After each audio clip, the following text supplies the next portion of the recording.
A day of remembrance across the Bay Area and a special ceremony at Mare Island Naval Cemetery in Vallejo. Good evening, I'm Alan Martin. And I'm Elizabeth Cook. The ceremony honored those who died, but it also celebrated new life for the oldest naval cemetery on the West Coast. KPIX 5's John Ramos has the story. This naval cemetery is so old that there is no one still living who would have even known anyone buried here.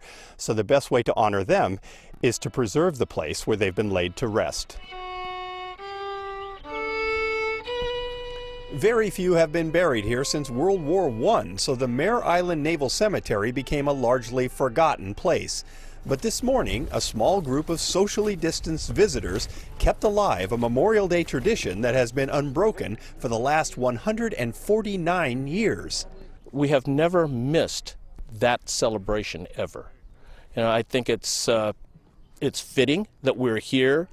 The cemetery is the final resting place of Anna Key, the daughter of Francis Scott Key, who wrote the Star-Spangled Banner.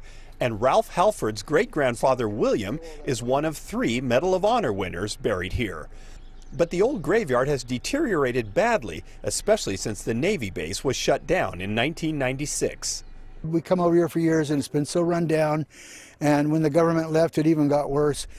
For years, the federal government refused to fix the place up, but recently, the 801st Company of the U.S. Army Corps of Engineers took up the challenge. Old sick trees were removed, the fencing was taken away to be restored later, and gravestones, darkened with age, are being cleaned and repaired. And soon, a drainage problem will finally be fixed that is literally causing some of the headstones to be swallowed into the earth. These guys fought in wars overseas for our great nation, from the War of 1812 to World War I, and they deserve as much respect as all of our veterans. Colonel Nestor Aliga has been one of the driving forces behind the restoration and believes now that the individual names have passed into history, it is the cemetery itself that preserves the memory of their contribution to the nation.